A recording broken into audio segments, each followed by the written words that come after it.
नमस्कार, आप देख रहे हैं डॉक्टर साहिब, आपके साथ मैं हूं मुस्कान। ऐसा कई बार देखा जाता है कि लोग अपनी शक्ल पे तो बहुत ज़्यादा ध्यान देते हैं, बहुत सारी चीज़ें भी करते हैं उसको साफ़ रखने के लिए, लेकिन वो अपने कुछ ऐसे पार्ट्स पे बिल्कुल भी ध्यान नहीं देते जिस पे ध्यान देना काफ़ी ज़्यादा ज़रूरत है, खासकर महिलाओं में और साथ ही साथ पुरुषों में। इसी पे बात करने के लिए आज हमारे साथ मौजूद है राजेश कुमार तिवारी। दर्शकों, इनके बारे में मैं आपको बता दूं कि ये हेड डिपार्टमेंट ऑफ यूरोलॉजी हैं IGMS में। बहुत बहुत स्वागत है सर आपका। धन्यवाद। सर, मैं आपसे ये जानना चाहूँगी कि लोग शक्ल पे तो बहुत ज़्यादा ध्यान देते हैं, लेकिन अपने प्राइवेट पार्ट्स पे लोग ध्यान नहीं देते, तो इसके लिए हाइजीन रखना उस पार्ट्स को कितना ज़रूरी है? बिल्कुल आपने सही सवाल उठाया है और लोगों को ये जानना चाहिए, हर पुरुष और महिला को, कि जिस प्राइवेट पार्ट्स के थ्रू वो पेशाब का उत्सर्जन होता है या मल का उत्सर्जन होता है, टॉयलेट का उत्सर्जन होता है, उसकी साफ़ सफाई बहुत ही आवश्यक है। आपने पिक्चर देखा होगा पैडमैन, उसमें महिलाओं को तो जागरूक किया गया ही कि जब पीरियड्स होता है तो साफ़ कपड़ा गंदे कपड़े के बजाय पैड यूज़ करें जो स्टरलाइज होता है, क्लीन होता है।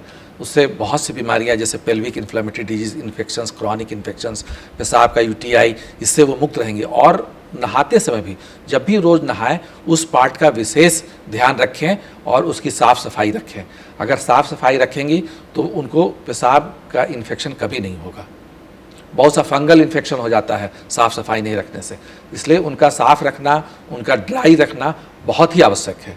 और उस पर बहुत सारे लोग केमिकल्स बहुत तरह के यूज़ करती हैं, तो वो केमिकल्स बिना किसी से पूछे समझे नहीं करना चाहिए, क्योंकि उनका भी बहुत रिएक्शन होता है। तो सिंपल साबुन से साफ़ करें रोज़ नहाते समय और उसको कपड़े से, टॉवेल से ड्राई करके रखें, यही आवश्यक है। पुरुषों में भी उनका बनावट एक ऐसा होता है कि पेशाब मूत्र नली का जो बाहरी छेद होता है उसके ऊपर एक चमड़े का आवरण रहता है जिसको हम लोग प्रीप्यूस कहते हैं।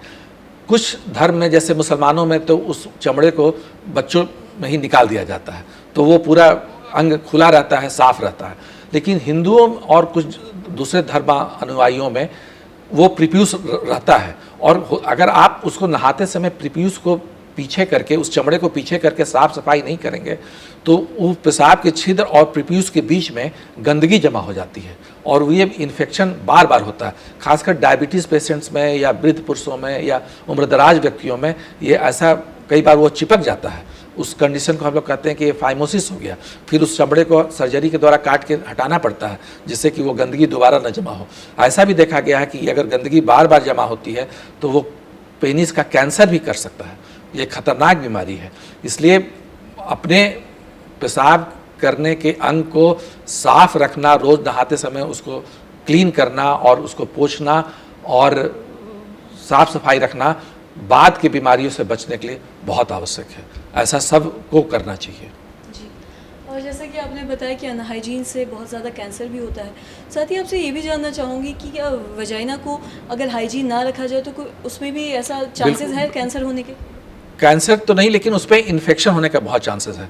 और अगर गंदा रहता है तो बहुत तरह के इन्फेक्शंस वहाँ हो सकते हैं। फंगल इन्फेक्शन जैसा मैंने बताया, बैक्टीरियल इन्फेक्शन हो सकते हैं। तो ये महिलाओं को साफ रखेंगी तो ये बाद की बीमारियों से और पेट दर्द, लिकोरिया, ये सब सिम्टम से वो बचेंगी। और पुरुषों का तो मैंने बताया ही कि अगर साफ सफाई नहीं रखेंगे तो वो कैंसरस भी हो सकता है। बात की सर, हमने ये बच्चों की और वो माफ़ कीजिएगा, हमने ये जो पुरुषों की और महिलाओं की तो बात कर ली, अगर बच्चों की मैं बात करना हो, बच्चों को अक्सर देखा जाता है कि बार बार पेशाब भी होता है और वो बचपन में तो ऐसा कंट्रोल नहीं कर पाते हैं, तो उस उम्र में इसको हाइजीन रखना कितना ज़रूरी है? और ख़ासकर ये भी एक बहुत ज़रूरी चीज़ आपसे जानना चाहूँगी कि पैड, मतलब बच्चों को ऐसा देखा जाता है कि वो लोग बचपन में जो टॉयलेट रोकने के लिए उन्हें लगाया जाता है पैड, तो ये कितना, मतलब इससे बीमारी बढ़ सकता है? अगर आप बच्चों में पैड लगाती हैं पेशाब को, जो कहीं जाती हैं जिसमें पेशाब गंदा ना हो, कपड़ा गंदा ना हो, इसके लिए तो इसको तुरंत बदल देना चाहिए भीगने के बाद। बहुत देर उसको कांटेक्ट में नहीं, ऐसा नहीं कि 24 घंटे के लिए लगा दिया और 24 घंटे बदले। अगर ऐसा करेंगी तो स्किन का इन्फेक्शन होगा और फंगल इन्फेक्शन इसलिए बच्चों में बहुत कॉमन है जो पैड यूज़ करती हैं और फ्रिक्वेंट चेंज नहीं करते हैं हम लोग। तो ये पैड या फिर डायपर बच्चे को लगाते हैं तो उन्हें कितने घंटे में बदल देना चाहिए? जैसे ही गीला हो उसको बदल देना चाहिए, फिर दूसरा ड्राई लगा देना चाहिए। अगर आप उसको ज़्यादा देर रखेंगी तो वो पूरा स्किन मैसरेट हो जाता है, गीला रहता है और उसमें बैक्टीरियल और फंगल इन्फेक्शन होने का बहुत चांसेस रहता है। सर, बहुत बहुत शुक्रिया ये तमाम जानकारी देने के लिए। धन्यवाद। तो आज हमने डॉक्टर साहब से जाना कि अपने प्राइवेट पार्ट को हाइजीन रखना कितना ज़रूरी है। शक्ल का तो सब ध्यान देते हैं, लेकिन प्राइवेट पार्ट पे कोई ध्यान नहीं देता, जो एक कहीं ना कहीं बहुत बड़ी बीमारी का रूप ले सकता है। तो आशा करते हैं तमाम जानकारी आपके लिए लाभदायक रही हो। तो आज के इस वीडियो में इतना ही। अगर आपने अब तक हमारे चैनल को सब्सक्राइब नहीं किया तो तुरंत कर ले, साथ ही हमारे फेसबुक पेज को लाइक करें। वीडियो देखने के लिए आपका बहुत बहुत धन्यवाद।